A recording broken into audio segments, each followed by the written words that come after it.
We're here in beautiful Beijing, China, and today we have the Wuling Air EV, and we are in the Hutongs, the little small tiny alleys of Beijing, and we're going to take this small car into the big city, see if we can get some high life action.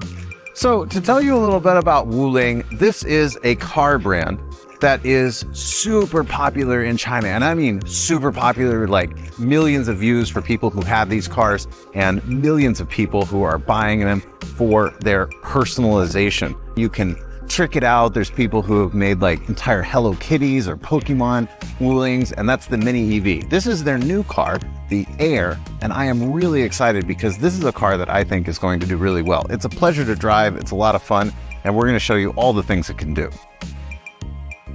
If you don't know about Hutongs, they are Beijing's old town city, and they are known for being very narrow, very difficult to navigate, and somewhat maze-like. And they're a very historic and lovely place that you can visit in Beijing if you ever come here. Driving the Air EV in the city is really a pleasant experience. This model is the 4-seat, 2-door version, so there is a working back seat, and it does do just fine.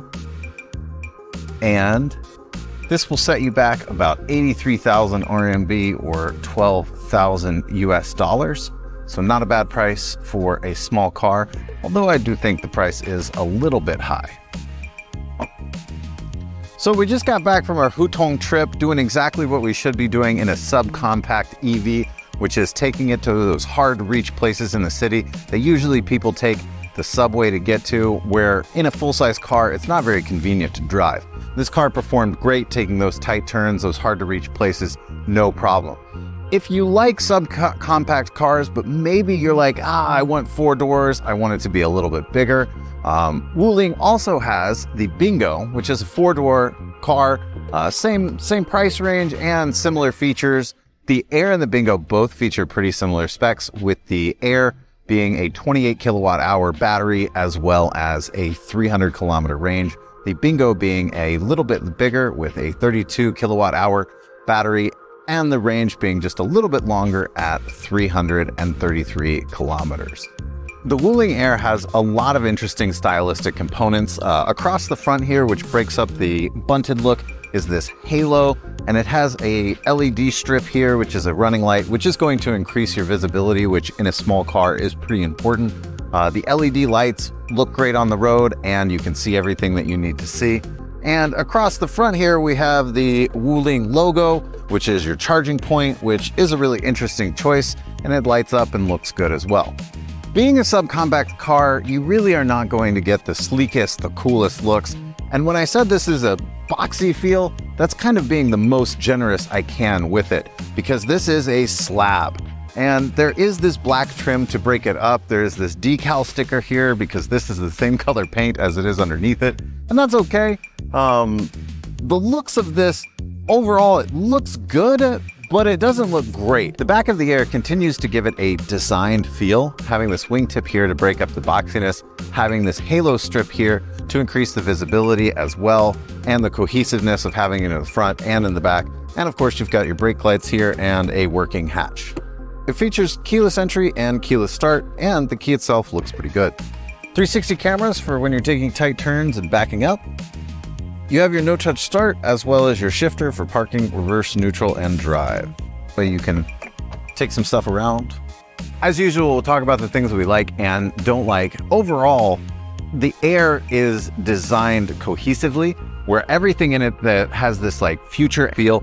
The overall design is cool, especially the halo in the front, the halo in the back. The other thing that we like is, of course, the fast charging, the convenience of having a small subcompact car to go to those places in the city that are normally hard to drive.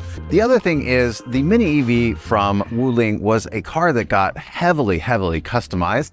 And I would expect to see that those things will be available for this car once it's on the market and a lot of people get it. As for the things that we don't like, the pedals have 2 problems. One, they're accessible from the side seat passenger, which is a bit of an issue because side seat driving can actually happen if the passenger extends their legs into the accelerator or the brake pedal.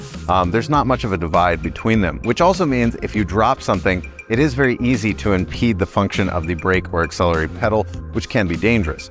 The other thing that we don't like is The pedals themselves do not have a 1-to-1 ratio, so depending on how much you press, you're not exactly going to get as much as you might expect from the brake or the accelerator. The third thing that we don't like is the seat adjustability, which cannot be adjusted vertically, and that is due to the battery, which has to be shrunk and makes it a little bit higher, taking away from the interior space just a little.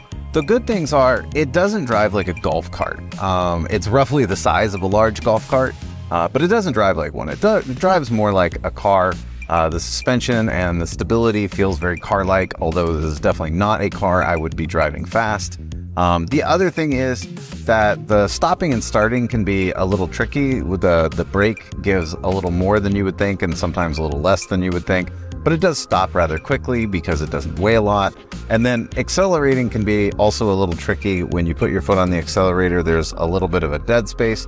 And then also to get to be going fast, one of the things that I would say is not even I don't like, it's just a holy cow, this is a really bad feature, is on the middle console is your parking brake. If you're driving and you pull up on it, it will act just like you pulled up on a manual parking brake and start to engage, which can be quite dangerous. So if your window's down and you want to roll it up, the button haptically feels exactly the same as your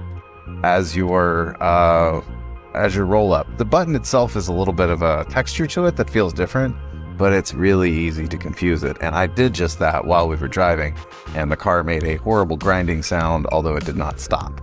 The price of the Air and the Bingo, to me, is a little bit high. But if you live in a highly population-dense city, thinking like Tokyo, Beijing, or New York, 8 million people, Beijing has 22 million people, these places, a subcompact car like this is very convenient. So if you have the money to spend, both of these are really good options. So if you have any ideas about our next video or what cars we should be looking at, please drop us a comment and don't forget to like and subscribe.